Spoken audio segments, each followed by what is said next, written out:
हम पिछली कक्षा में नई दुनिया की खोज के बारे में थोड़ी सी जानकारी हासिल किए थे। आज उसी को हम विस्तार से सीखेंगे।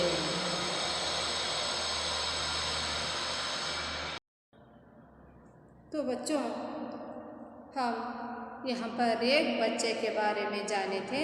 उसका नाम क्या था? उसका नाम कोलंबस था। और उसका जन्म कब हुआ था ये भी जाने थे हम। 500 साल पहले इसका जन्म हुआ था और ये बड़ा होने पर समुद्र के तट पर आकर बैठता था।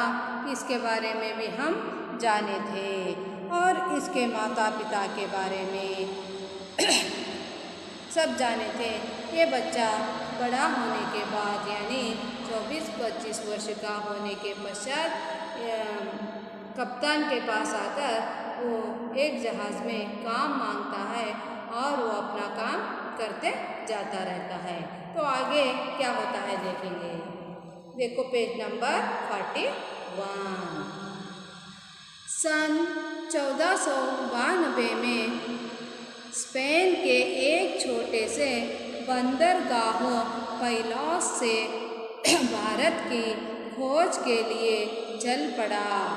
उसके पास तब 3 बड़े जहाज, अच्छे नाविक तथा महीनों तक खाने का सामान था। सांता मोरिया नामक एक जहाज का कोलंबस स्वयं कप्तान था। वहाँ निकला तो भारत की खोज में था, पर समुद्री मार्ग पता न होने के कारण वह एक अज्ञात द्वीप में पहुंच गया। लंबी यात्रा के बाद नाविक थक चुके थे। उन्हें कहीं जमीन नहीं दिखाई दे रही थी। वे कोलंबस को वापस लौटने को कहने लगे। कोलंबस किसी तरह टेनेरिफ नामक द्वीप तक जा पहुंचा। वे फिर आगे बढ़े। चारों ओर पानी ही पानी था। नाविक वापस लौटने के लिए लड़ने लगे।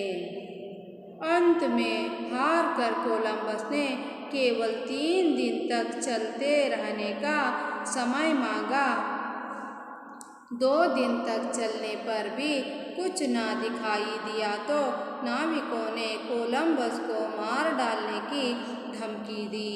वह चुपचाप तीसरी सुबह का इंतजार करने लगा। तीसरी सुबह अचानक नाविकों ने दूर कुछ हरे भरे पेड़ पौधे देखे। वो खुशी से नाचने लगे। कोलंबस भी खुश हो गया। जैसे ही जहाज किनारे लगा, कोलंबस उतरकर खुशी से धरती में लौटने लगा। वह बहुत खुश था। उसने समझा कि वह भारतवर्ष के आसपास के द्वीप होंगे, किंतु वे द्वीप न भारतवर्ष के थे न एशिया के। वे तो बिल्कुल ही अज्ञात द्वीप थे। कोलंबस ने वे नए द्वीप खोज निकाले थे, किंतु अब उसके साथ वापस लौटना चाहते थे। हार कर उसे भी वापस लौटना पड़ा। कुछ समय के बाद कोलंबस के खोजे हुए जलमार्ग से एक नाविक अमेरिगो वास्पुकी उसी द्वीपों की ओर चल पड़ा। उसे पता चला कि वे द्वीप पश्चिमी देशों के हैं। उसी व्यक्ति के नाम पर उन द्वीपों का नाम अमेरिका रखा गया। किंतु अमेरिका नामक वे द्वीप जिन्हें नई दुनिया कहा गया, वास्तव में कोलंबस ने ही खोजे थे। लंबी समुद्र यात्रा के कारण कोलंबस बीमार पड़ गया और 20 मई 1506 ईस्वी में दुनिया से चल बसा। देखो बच्चों, यहाँ कैसे समुद्री यात्रा के पश्चात बीमार पड़कर ये अपना जान खो बैठता है, इसको हम देखेंगे। सन 1492 में स्पेन के एक छोटे से बंदरगाह मीन्स ಬಂದರು ಅಂದರೆ ಹಡಗು ನಿಲ್ಲುವಂತಹ ಸ್ಥಳಕ್ಕೆ ನಾವೇನಂತ ಕರಿತೀವಿ, ಬಂದರ್ ಅಂತೇಳಿ ಕರಿತೀವಿ। फैलास से भारत की खोज के लिए चल पड़ा। आ बंदरगाह का नाम क्या है? उस बंदरगाह का नाम फैलास है। उस बंदरगाह का नाम फैलास। यहाँ से भारत की खोज के लिए निकल रहा है कौन? कोलंबस।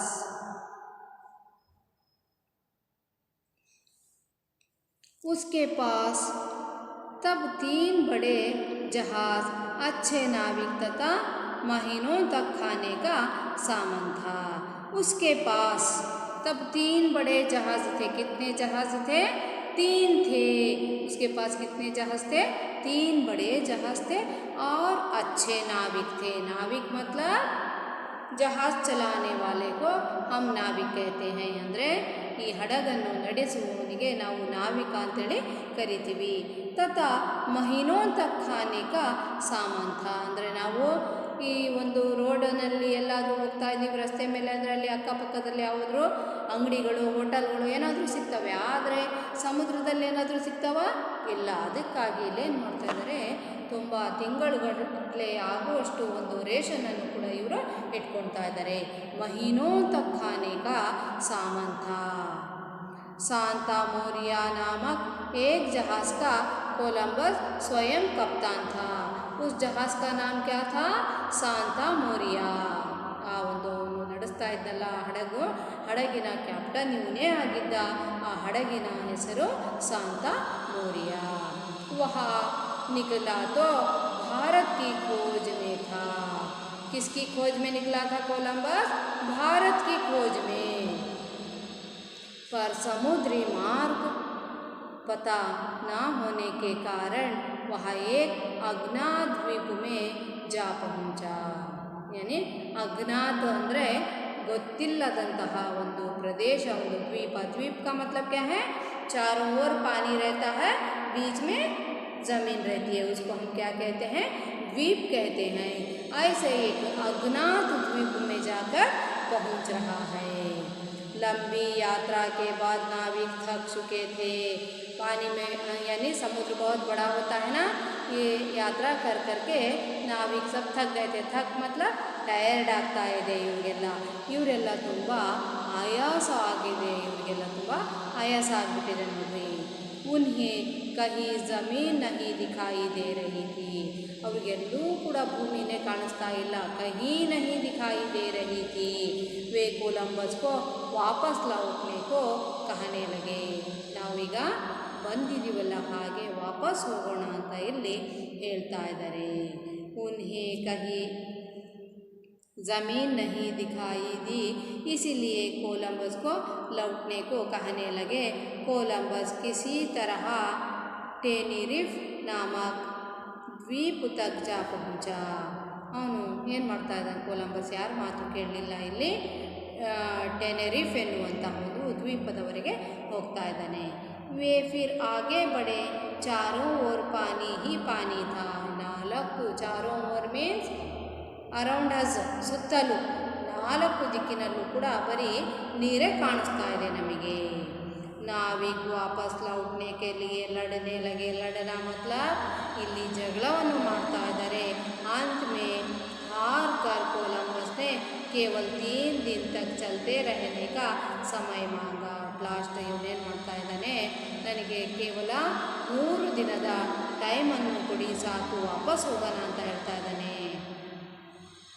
2 दिन तक चलने पर भी कुछ ना दिखाई दिया तो नाविकों ने कोलंबस को मार डालने की धमकी दी।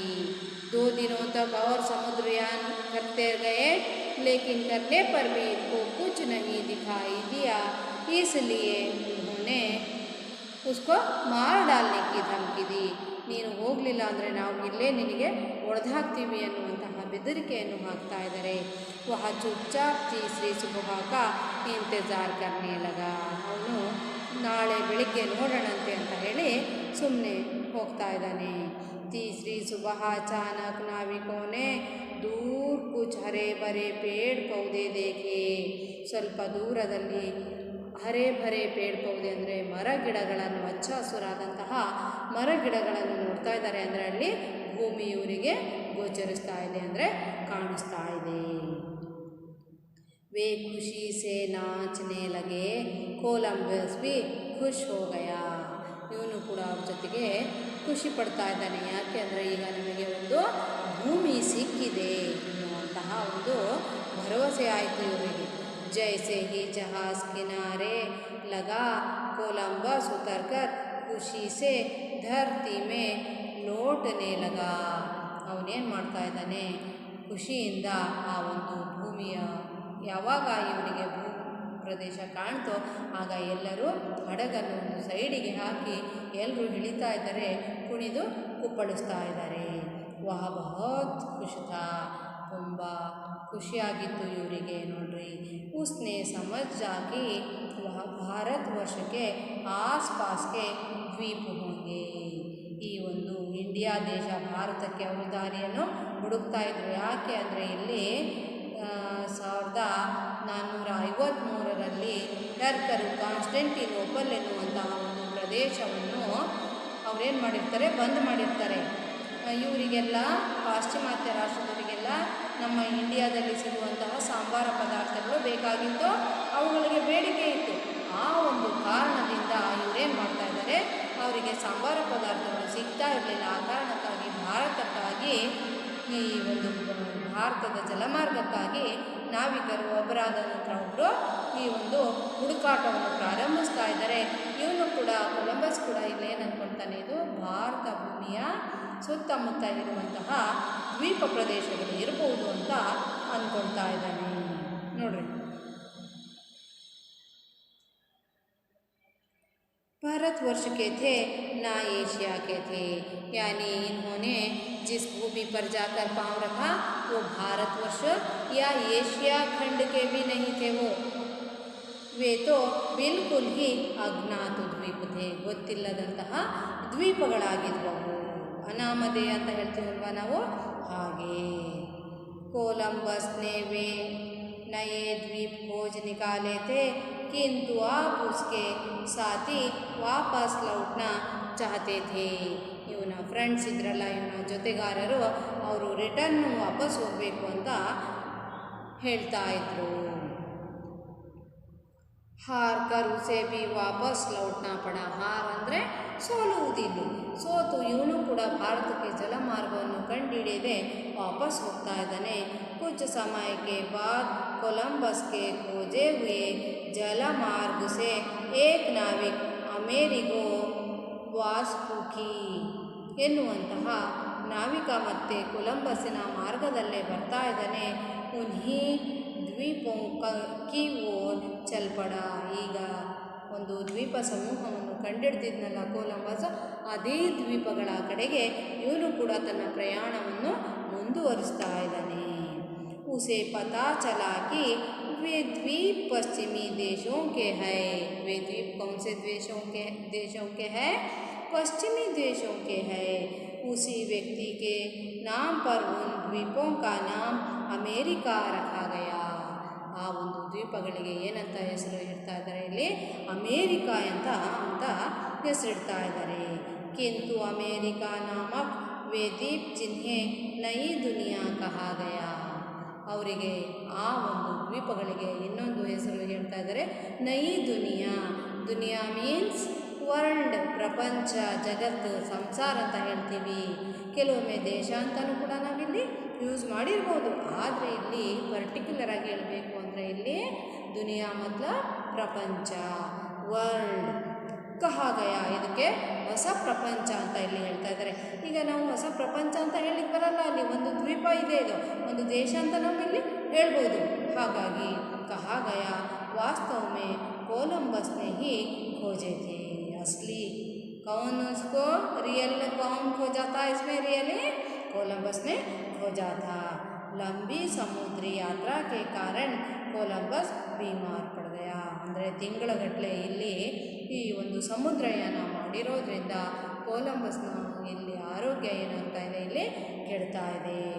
और 20 मई 1506 में दुनिया से चल बसा ಅಂದರೆ 20 ಮೇ 20 1506ರಲ್ಲಿ ಇವರು ಸಾವನ್ನು ಅಪ್ತಾ ಇರೋದನ್ನು ನಾವಿಲ್ಲಿ ಕಾಣ್ತಾ ಇದ್ದೀವಿ। ಅಂದರೆ ಇಲ್ಲಿಗೆ ಇವರು ಕೊನೆ ಉಸಿರನ್ನು ಎಳಿತಾ ಇರೋದನ್ನು ನಾವಿಲ್ಲಿ ಕಾಣ್ತಾ ಇದ್ದೀವಿ। ಅಂದರೆ ಇವರ ಲೈಫ್ ಇಲ್ಲಿಗೆ ಎಂಡ್ ಆಗ್ತಾ ಇದೆ। ಅಂದರೆ ಇವರ ಆಸೆ ಏನಿತ್ತು ಭಾರತಕ್ಕೆ ಜಲಮಾರ್ಗವನ್ನು ಕಂಡುಹಿಡಿಬೇಕು ಅಂತೇಳಿ ಬರ್ತಾ ಇದ್ದಾನೆ, ಆದರೆ ಅವನ ಸಹಪಾಠಿಗಳು ಅವನಿಗೆ ಸಹಕರಿಸ್ತಾ ಇಲ್ಲ। ಆದ್ದರಿಂದ ಸೋತು ಪುನಃ ತನ್ನ ದೇಶಕ್ಕೆ ಹಿಂದಿರುಗಿ ಕಾಯಿಲೆಯಿಂದ ನರಳುತ್ತಾ ಅವನು ತನ್ನ ಪ್ರಾಣವನ್ನು ಕಳ್ಕೊಳ್ತಾ ಇದ್ದಾನೆ।